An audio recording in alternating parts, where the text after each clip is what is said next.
Hello, cadets from 768 Jet Ranger Squadron in Quesnel. My name is Joey Only, and I started a weather group called Interior Weather and Wilderness Watchers. I live in Barkerville in Wells, not far from you. And I've been asked to prepare a lesson for you. Because of COVID, we couldn't all meet together, and you've not been able to have classes. But here on YouTube, I could make a video for you, and you could watch it as part of your weekly lessons. So this course is about meteorology, and this class is understanding the atmosphere.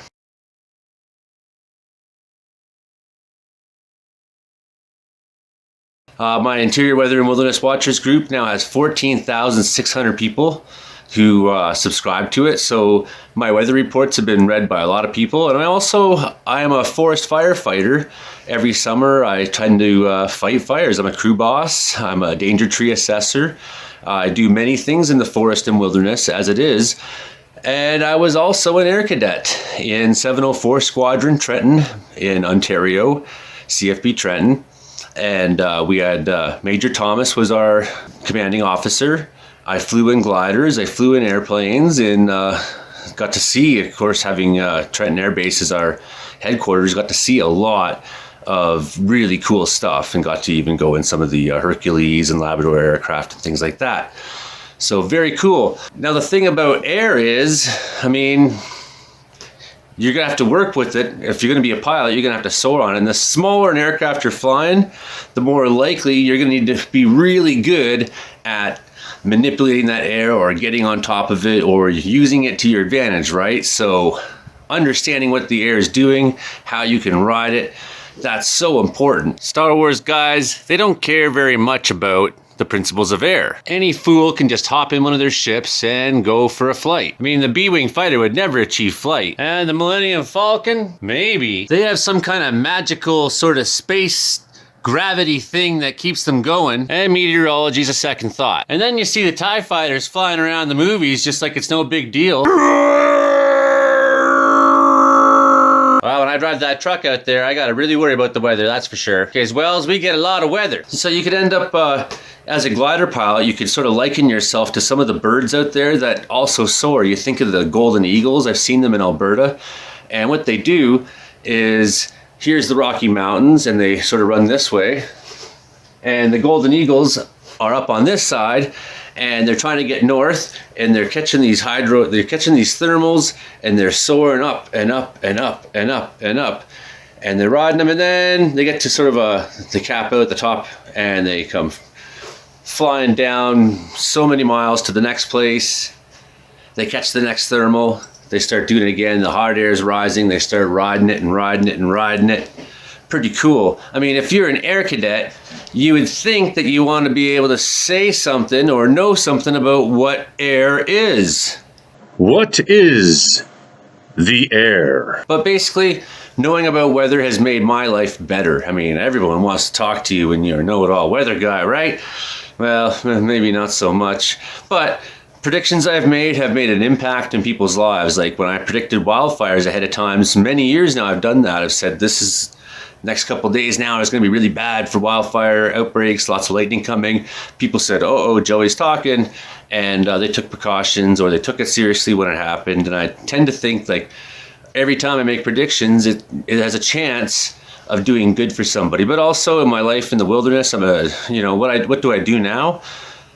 Well, I'm a timber cruiser. I spend all my life out in the bush, and in the summertime, I'm a forest firefighter. So knowing what the weather's trying to do makes my life better all the time. I've come across every kind of weather and had to work with it and against it. My weather hobby, I've actually chased tornadoes. I've actually done that. Seen, spotted, chased them, photographed them. This could be you. But if you want to be pilots, and you can, Air Cadets gives you that chance. You gotta have to know something about air and about weather and what it's doing. So let's go. So this lesson's called Describe the Properties of the Atmosphere. And by the time you're done, you should be able to describe the properties of the atmosphere. The atmosphere is comprised of a mixture of invisible gases. These gases make up the majority of the atmosphere. There are also small particles of dust and debris in the lower levels of the atmosphere. So what's really cool is like most of the atmosphere, outer space is basically about 76 kilometers away. 250,000 feet to outer space, right? At altitudes of up to 250,000 feet. 250,000 feet? 250,000 feet to outer space? That's like a 45-minute to an hour-long drive on the highway. That's 47 miles, man. Or 41 nautical miles. That's 3 million inches. That's 76,200 meters to outer space. 7,620,000 centimeters to outer space. 76,200,000 millimeters to outer space. The atmosphere is composed primarily of nitrogen, oxygen, argon, carbon dioxide, hydrogen, water vapor, and several other gases. Nitrogen is the most abundant gas by percentage, at about 78%. Oxygen is the second most abundant, at about 21%. The other gases make up about 1% of the atmosphere, including argon. So you can remember argon because there's not much of it.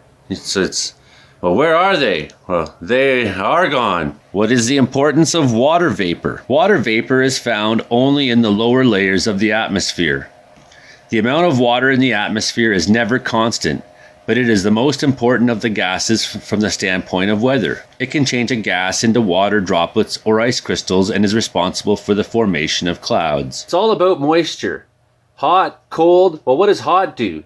It causes evaporation. It leads to more moisture. The hotter the climate is, the more moisture you have.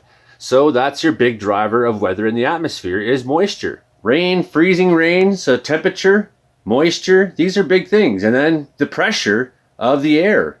So low pressure is going to lead to stormier conditions. High pressure is going to lead to clearer skies. So I'm going to ask you these questions and you can write them down. Get your pen ready, your paper ready. You might find it convenient to hit pause at times while watching the video, especially during the questions. Think about them. At the end of the video, I will give you the answers. Question 1. How much of the atmosphere is composed of nitrogen? Don't rewind.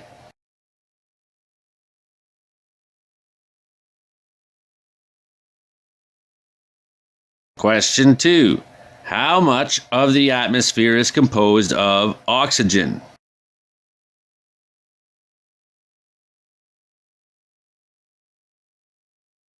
Question 3.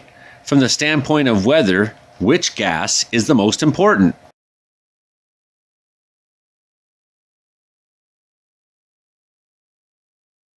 We will review these questions at the end of the video.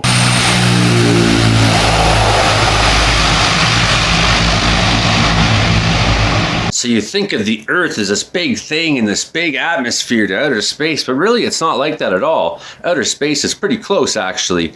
Sort of right there. And of that 250,000 feet or so, well, think about this. Almost everything that involves us is going to happen at the 50,000 feet at the bottom. So the first 50,000 feet. Pretty much our weather, with the death zone. So at 8,000 meters in the death zone, there's like 33% of the oxygen there is here available for you, right? So that's not very far up. 24,000 feet or something like that. Most of the clouds, big storms top out at 50,000 feet or so. And when you're flying, you're probably not going to be flying more than 50,000 feet. Well, maybe, I don't know. The future's here, so maybe some of you kids fly your rocket cars to the moon. So here's a diagram of the layers of the atmosphere. So it shows here, kind of the Earth, the equator, the troposphere. This is the bottom area, the troposphere. That's that bottom 25 to 30,000 feet. I was telling you everything sort of lives at the troposphere. So you have your clouds and weather in there. Maybe it bulges out to 56,000, 65,000 feet at times. It's not stable. It's an air mass, right? So it's not constant it's at this level. But, more or less, that's where it is. And there's more radiant heat by the equator. That means the troposphere is taller at the equator, okay? And then you have the stratosphere above that. And then the next layer up is the mesosphere, or mesosphere, some people will say. The thermosphere. And then finally the exosphere, which is space. So that's more or less your 4 layers of the atmosphere. The atmosphere is divided into 4 distinct layers which surround the Earth for many hundreds of miles. These layers are the Troposphere, the Stratosphere, the Mesosphere, and Thermosphere. The exosphere is not actually a layer of the atmosphere. It is actually the first vestiges of outer space. The Troposphere. The Troposphere is the lowest layer of the atmosphere. The troposphere starts at ground level and extends to varying heights above sea level. Within the troposphere, air pressure, density, and temperature decrease with altitude. Temperature will drop to a low of minus 56 degrees Celsius. Most weather occurs in this layer of the atmosphere due to the presence of water vapor, as well as strong vertical currents caused by terrestrial radiation. It's radiation. Terrestrial radiation causes the troposphere to extend to varying altitudes. There is more radiation at the equator than at the poles. So in other words, the troposphere is going to bulge out at the equator. It's going to be higher from the ground to the top of the troposphere. So what does heat do? It causes everything to expand. That includes air, that includes water molecules, and heat rises. These are 2 fundamental things you'll have to know about weather in the long run. The phenomenon known as the jet stream exists in the upper parts of the troposphere. So that's 35,000 feet and higher. That's basically where your jet stream is going to turn up more often than not. And that's basically where planes like to fly, right? The big planes, I mean. And when you get that tailwind and that jet stream behind you, you can blast across Canada in 4 hours, but then from here to Toronto, and then you want to come back to BC. Well, sometimes you're battling into the headwind. So they'll actually adjust flight paths to be above and below where this jet stream tends to be. Right now, when I'm making this video, this is where the jet stream sort of is. You see it on this diagram. This is earth.nullschool.net, a program I like to use, and you can go to the highest levels right here. 250 millibars for pressure, and you see where that jet stream tends to play out. You can find it on the windy.com map by going up in height. So maybe you'll get to 25, 30, 35,000 feet. You'll start seeing it turn up. You'll find that jet stream on a daily map that is produced by Environment Canada. And that jet stream is usually the boundary between the northern weather and the southern weather. So when the jet stream bends down, we get cold Arctic air. When it bends up, we get hot weather from the south. And sometimes when the jet stream's pointed right at us, we get a clash of the 2 thunderstorms and all kinds of mayhem. The top of the troposphere is known as the Tropopause, which acts as a boundary between the troposphere and the stratosphere. The Stratosphere. The stratosphere extends 50,000 feet upward from the Tropopause. The pressure continues to decrease in the stratosphere. The temperature will gradually rise to 0 degrees Celsius. It is in the stratosphere that the bulk of the ozone layer exists.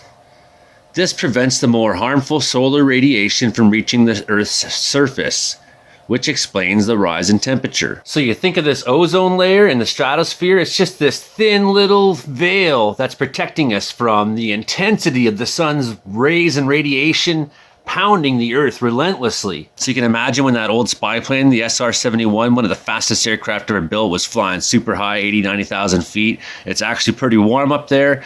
And then just the friction of the air, whatever air is left up there, the friction still, it's heating the surface of that aircraft right up. We'll talk about that phenomenon more as we get higher in the atmosphere. The top of the stratosphere is called the Stratopause, which acts as a boundary between the stratosphere and the mesosphere. The Mesosphere. The mesosphere is characterized by a decrease in temperature. The temperature will reach a low of 100 degrees Celsius at 275,000 feet above sea level. A low. So basically it's boiling up there. It is in the mesosphere that meteorites will usually burn up. Go figure. The top of the mesosphere is known as the Mesopause. Mesopause right there!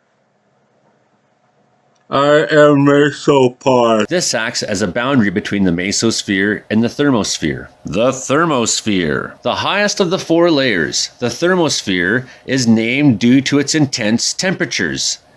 This is the first layer to be affected by solar radiation, and what few oxygen molecules there are in this layer will absorb a high amount of that radiation. The actual temperature will vary depending on solar activity, but it can exceed 15,000 degrees Celsius. So, hot. Are you ready for your questions? Get your pen and papers ready. Question number 1. Name the 4 layers of the atmosphere. Don't worry about that pause stuff, just the 4 main layers. Question 2. In which layer does most of the weather occur? Do do do do do do do do do do do do do do do do. Question number 3. In which layer is the ozone layer found?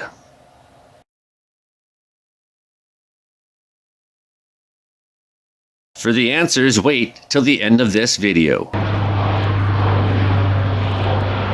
Explain International Civil Aviation Standard Atmosphere. Did I get that right? Explain International Civil Aviation Standard Atmosphere. ICAO.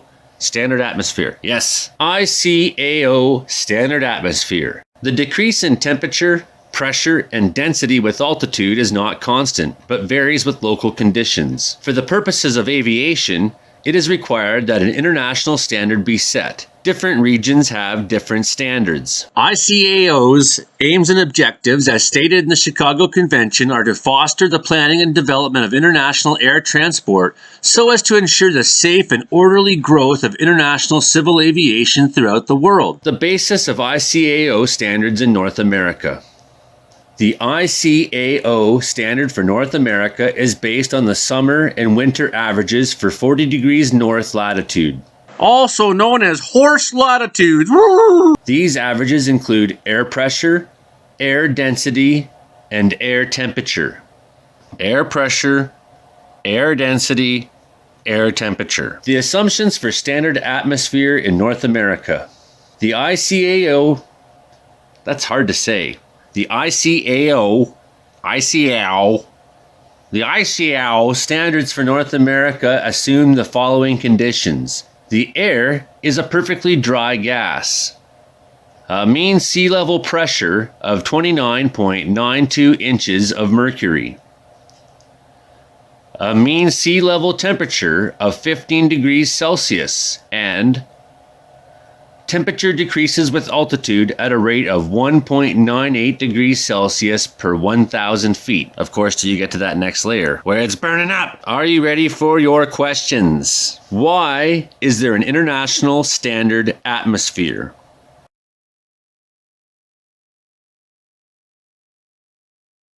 What is the basis for ICAO standards in North America? What are the 4 assumptions used in the ICAO standard atmosphere for North America?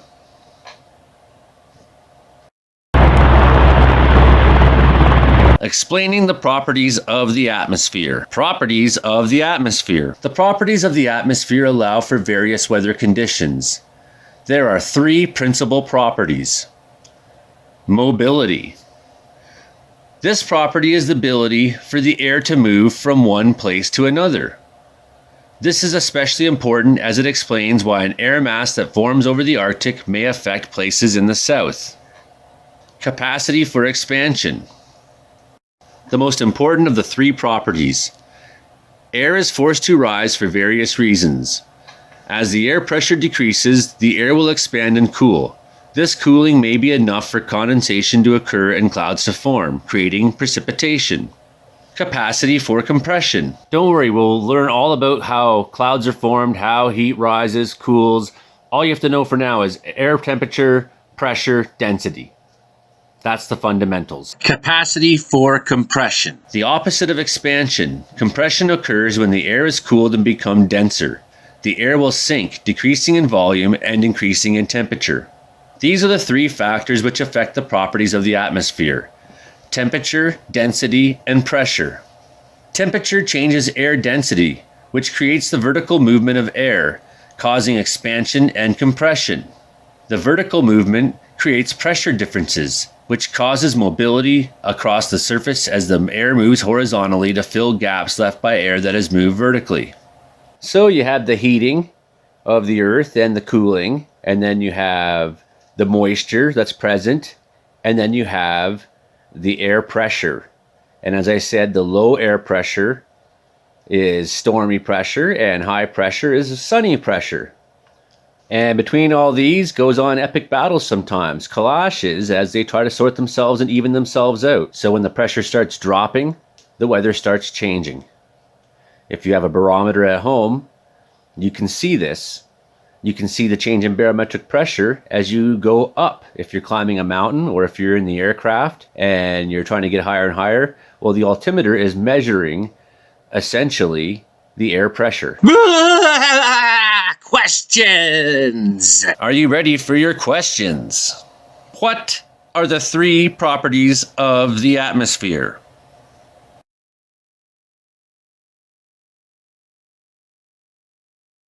Which is the most important property of the atmosphere?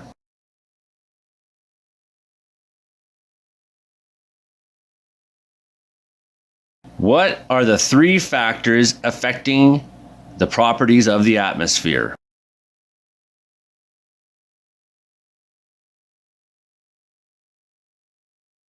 And here are your final questions. Name the 4 layers of the atmosphere. Why is there an international standard atmosphere? Which is the most important property of the atmosphere?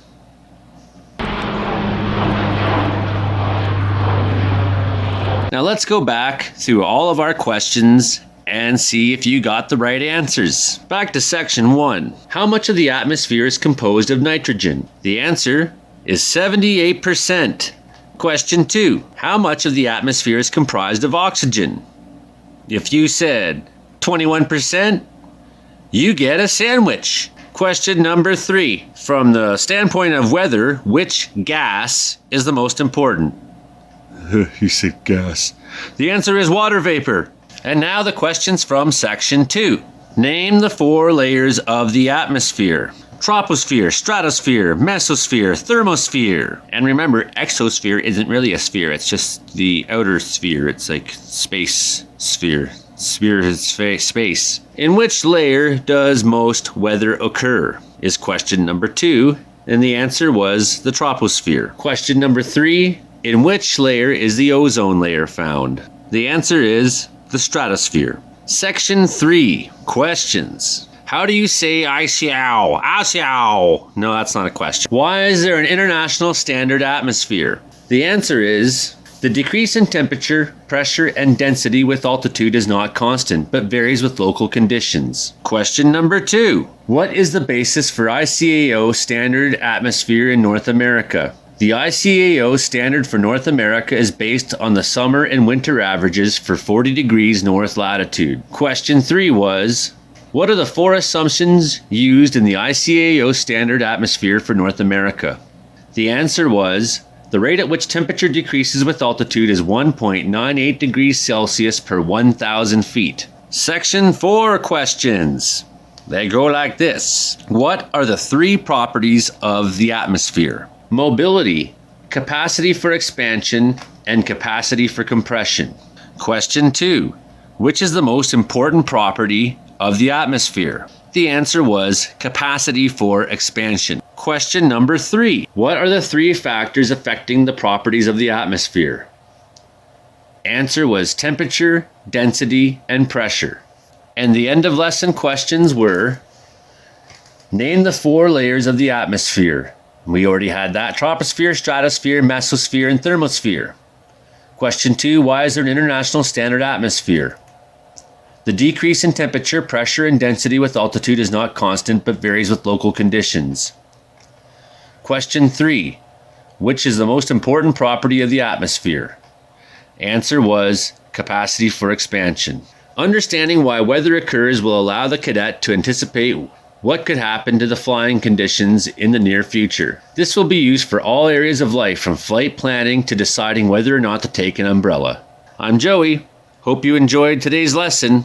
We'll see you next time with our next lesson, which is explaining the formation of clouds. I look forward to that one. It's going to be good. Have a good week. See you next time. So the atmosphere is comprised of a bunch of invisible gases.